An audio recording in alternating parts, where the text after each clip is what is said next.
Good morning, or good afternoon, whenever you're seeing this. My name is Stephen D., short for Stephen Donald Searles, that's my full name, and I'm running for president. Yeah, I'm running for president 2020. It's not a joke. I'm serious. So, why am I doing this? Well, I'm over 35 years old. The Constitution says I can. Am I looking for money? Am I about to scam people? No.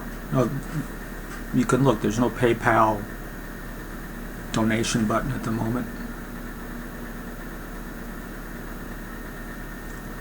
I'm running for president because I want to bring attention to a number of issues and a number of problems with our current political system, which I think are very, very serious.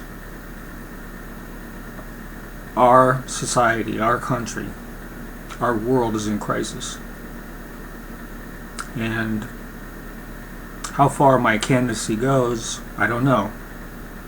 But at the moment, I want to talk about the things that matter to me, which I think should matter to you, and the things that I advocate, which I believe would be beneficial for the majority of not only Americans, but people around the world. So first, let me tell you a little bit about myself. I was born in a white middle-class family. We were not exceedingly wealthy, but we're not poor. I worked my way through college and also received money from my parents. Received a set sum, but the rest of it I had to work my way through. I've had jobs where I worked as a member of a union. Worked as a night janitor, one of those jobs. Worked for jobs in which I was paid less than minimum wage because the state said that they didn't have to pay me minimum wage for those jobs.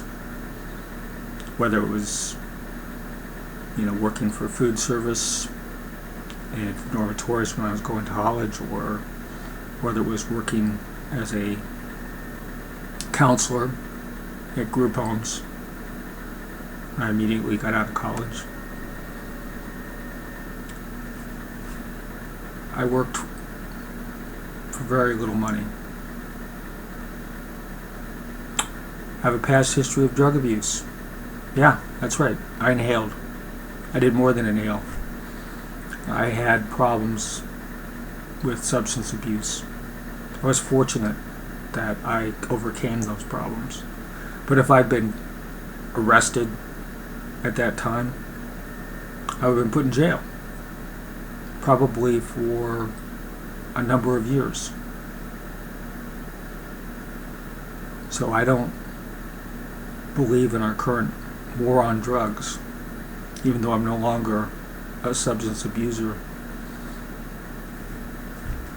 I worked my way through law school on my own. I didn't receive any money from my parents. At that point, I was working as a cab driver, and I was fortunate in that my grades were good enough that they gave me scholarships. If they hadn't, I probably wouldn't have made it. That was back when law school was still, something that didn't cost you $25,000, $30,000, $40,000 a year. So I was lucky there. I had a career. So, I was a lawyer. That might be considered a strike against me. Let me tell you why it's not. I worked in bankruptcy, some rather large bankruptcies at the time. Dealt with investment bankers from New York. Worked in banking. Dealt with, had a client who was a local bank that was a savings and loan bank. So I was a person who was involved in dealing with getting them out of all their bad loans, dealing with their bad loans that they'd made after the savings loan industry was deregulated. So I have a pretty good understanding how the banking industry works. Dealt with large law firms, corporate law firms, large corporations, done mergers and acquisitions, met a lot of CEOs, most of them pretty psychopathic. I'll be honest with you. It's a good trait to have if you're a CEO. So I have a pretty good understanding of how business works and operates, at least as it did back in the 80s and 90s. I don't think it's gotten any better. No, I think you'd agree with me. I've never been elected to political office. I'm truly an outsider, if that matters to anybody. Some people seem to think that's important. I think it is important to the extent that I'm not hamstrung by lobbyist money at this point, and I'm not going to take lobbyist money if my campaign ever gets to the point where I'm accepting cash donations. So what are the policies and views that I believe in? Well, there are a variety of them. Some of them are you would consider socialists. Some of them you would consider libertarian. Some of them you would consider, capitalist. Yeah, that's right, capitalist. I believe in competition. Right now we don't really have a true free enterprise system. We have a system which is dominated by large multinational corporations, in which there's been consolidation in major industries, in which major corporations control and bribe their way to control of governments across the world, especially in the developed countries, and most especially in the United States of America. We don't have free and fair elections here. So that's one of the things I would advocate for, is getting big money out of politics and election reform, voting on paper ballots, ending voter suppression. We have voter suppression across this country. There's this myth of voter fraud, that there's millions of people who vote illegally. It's not true. You can look up the number of cases that have actually been prosecuted. But we do have election fraud, as has been shown in the last every election since I can remember, probably. But especially last year, in 2016, in which we saw in the Democratic primary Bernie Sanders robbed of his election because of the interference and the outright rigging of the election against him by the Democratic Party elites. So yeah, I'm for election reform. Economic reform. I believe income inequality is killing our country. Literally killing it. We're seeing more and more people fall into poverty. We're seeing, for the first time, mortality rates increase among what used to be populations in which the mortality rate was always increasing. We're seeing outbreaks of drug epidemics in poor communities, white, black, Latino, across the country. We incarcerate the most people in the world, in part because we have this war on drugs. And the main reason we have a number of people who've turned into substance abusers is because the economy has been stagnant or worse for the vast majority of the people in this country. There is no income. There is no, class mobility, income mobility. It's a myth. You look at the statistics. Since 1970, our economy has essentially been stagnant for those making the median income. But for those who make, at the 90th percentile, those who make, incomes that are greater than 90% or more of the people in the United States, there's been steady growth, and even larger growth among the top 1% of it, and even higher growth among those in the billionaire range. And there's a lot we need to do to change that. One of the things I would do is increase taxation on those who benefit the most from our current system. Yeah, that's right. I want to tax the rich. They should be taxed. They're benefiting. They're receiving all the benefits. All this trickle down that we were promised. Have you felt it? I haven't felt it. When I became disabled because of my autoimmune disorder, I have an autoimmune disorder. I'm not going to lie about my medical condition. I don't think it disqualifies me from being president. We've had presidents before who had health issues. Franklin Delano Roosevelt, John F. Kennedy, Ronald Reagan.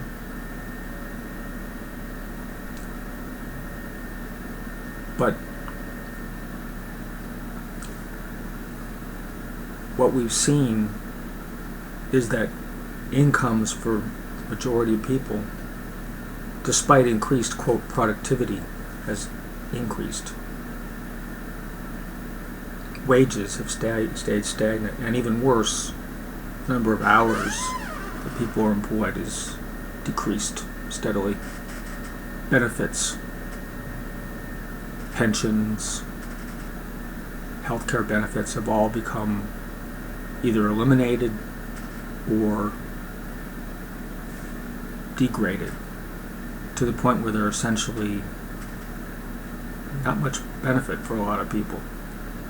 Even under the Affordable Care Act, we're seeing a lot of the same issues. We're not seeing help to the people that they were supposed to help. So I'm for single-payer healthcare, because some things the market can't help. Some things the free market shouldn't be involved in. Healthcare is one of them. So I'm for Medicare for all, if you want to call it that, or single-payer. And I want the same thing that the people in, lots of the rest of the developed world have. Instances where companies are allowed, insurance are allowed to actually bargain with pharmaceutical companies. Right now, Medicare can't bargain with the pharmaceutical companies, so we have these absurdly high pharmaceutical costs and absurdly high costs for hospitals, which are often understaffed. So that's another thing I'm for. But on the free enterprise area, I'm for breaking up these monopolistic companies, these consolidated industries, especially the big banks. The ones that almost crashed the world economy and created crisis and trauma for millions of Americans. The ones who cheated and lied, who faked signing, on mortgages so they could, foreclose on people's homes, committed fraud, and yet none of them went to jail? I mean, I'll flesh this out in the future, but, you know, we definitely need to be trust busters. We need to go back to what, you know, Teddy Roosevelt was fighting for. Making sure that no one company dominates the industry to such an extent that it can jack up prices, jack up fees, commit fraud, and get away with it. I mean, just look at the tech industry. Look at Microsoft. I bet you're all thrilled about the advantages of having to deal with Microsoft, right? And what's your alternative? Apple? It costs more. How many people can afford that? So we're actually reducing innovation by having these large companies. It's been proven in countries that are dominated by large multinational companies that innovation declines. So we need more incentives for small companies, and one of the things we can do is break up the big ones. You know, become a truly competitive system again, in which the little guy has as good a chance as, you know, your local Walmart. We need to level the playing field there. That's classic economics. So that's another thing I'm for. Foreign policy. Guess who's responsible for most of the armed conflicts around the world?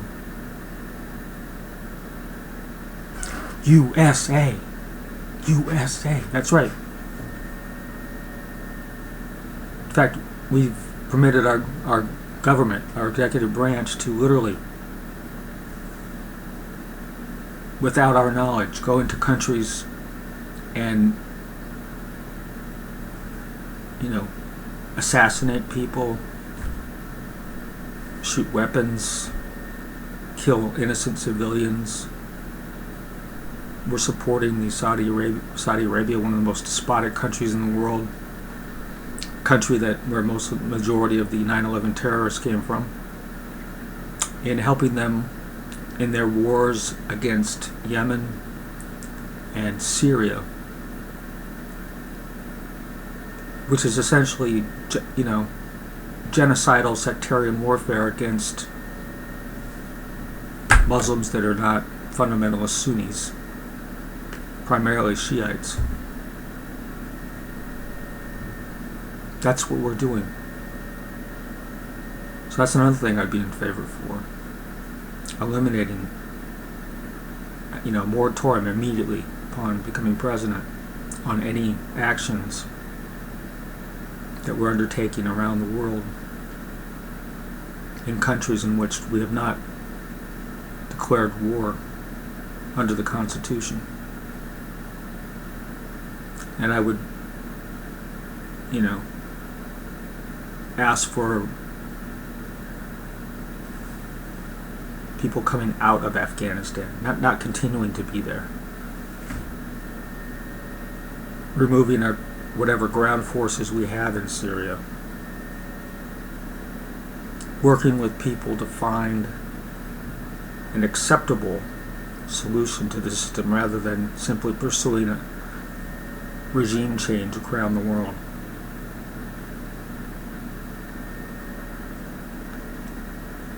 You know, I don't think this is that bad an idea, do you?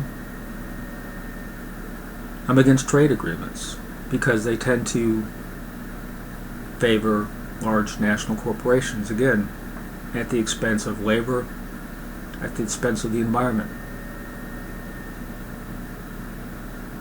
I'm in favor of allowing trade with countries that include environmental protections, that allow, you know, fair labor practices like unions, and that allow fair wages to be paid. But I'm not in favor of continuing free trade with countries where people are, abused, and China literally held in what we would call slavery. Remember the famous Romney little visit he talked about when he went to a Chinese factory where there were people behind, barriers to keep them from getting out, where the suicide rate among the workers was, so large. Our trade agreements haven't done much to help our neighbors to the south. Mexico, NAFTA, they have their own complaints about NAFTA, as well they should. And then I'm also in favor of things that would improve the quality of life for all Americans. No more subsidies for fossil fuel companies, for example. Investment in renewable energy and sustainable practices, whether that's agriculture or reducing harm to the environment. This is the only world we got, folks. And if you haven't been paying attention, just look outside your window. It's February today. It's gonna be probably in the high 40s. I live in Western New York. It's been in the 60s the last couple of days. It's going to be back up in the 60s again. There's no snow on the ground. I moved here in 1988. It's not at all what it was back then. And even then we had a warming climate.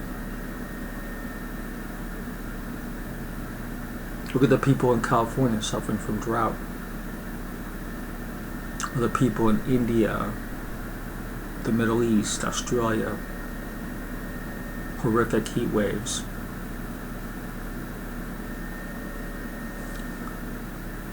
The diminishing snowpack in the Arctic, where we have temperatures that are 20 to 30 degrees above normal in winter, where scientists have literally proposed putting giant wind-powered fans on the ice pack to blow across the ice to try to that's one of the newest ones I saw, to increase the amount of sea ice. And we know nobody's going to pay for that, but that's the extent. We're getting to the extent where people are getting seriously concerned about what can we do, because what's happening in the Arctic is affecting the weather patterns all around the world, in the United States, in Europe, in Asia.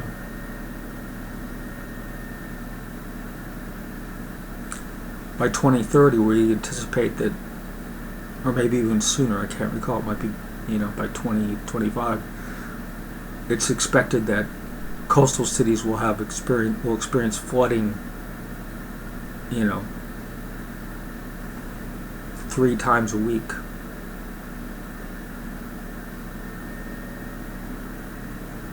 We're literally destroying our habitat, our human habitat. So we need to do things. We need a Manhattan-style project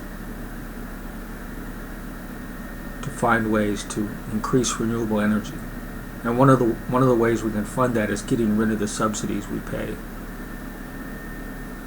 That we allow the oil and gas industry, fossil fuel industry to get away with. We need to incentivize utilities to use renewable energy instead of passing laws to make it harder.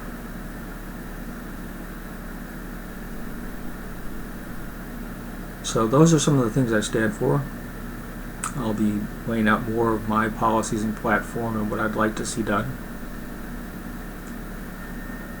Again, why am I running for president?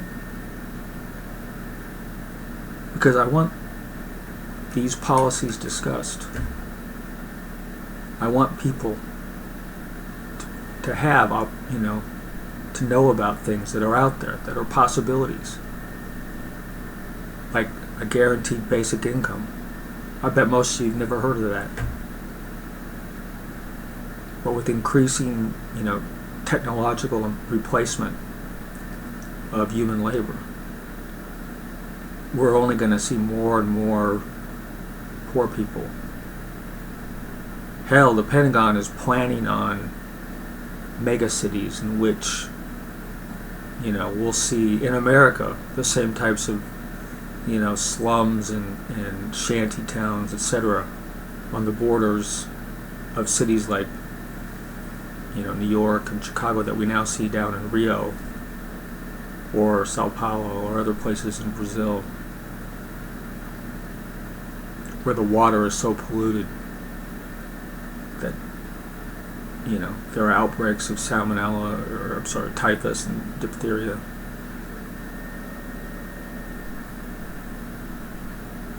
So, yeah, we need basic guaranteed income.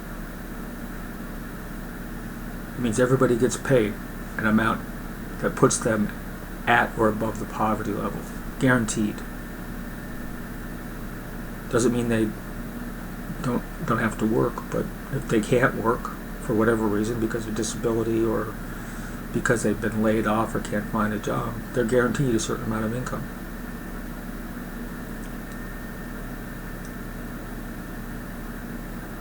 So, like I said, I'll be publishing more videos, trying to lay out a little more detail, a little more specifics of things I propose. But for now, that's what I'm proposing. That's why I'm running. I'm not asking for anybody for any money right now.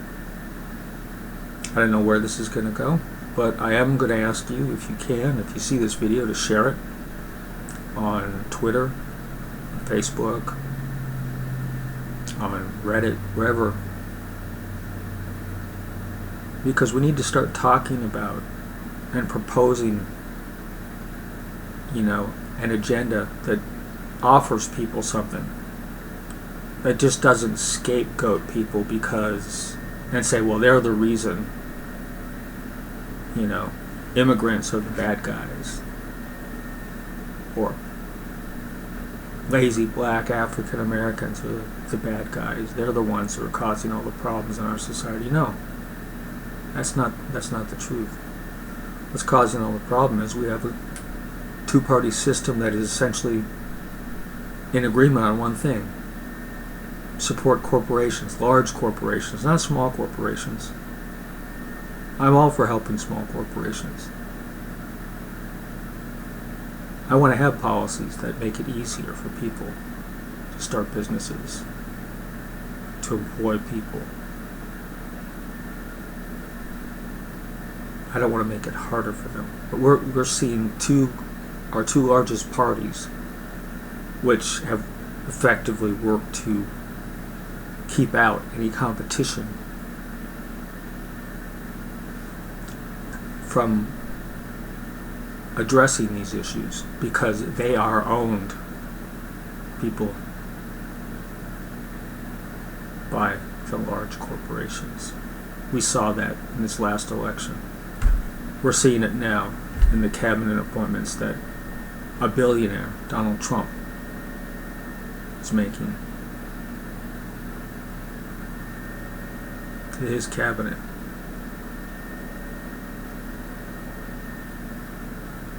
Donald Trump, the guy who promised to make America great again. He's putting billionaires in charge of things. He's promising to get rid of benefits for people.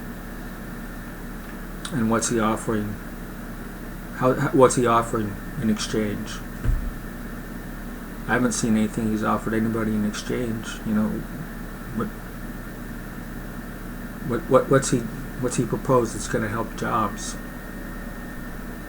that are going to get people in rural areas working again, that are going to stop putting people in jail for minor drug offenses? I haven't seen anything from him. I've seen the opposite.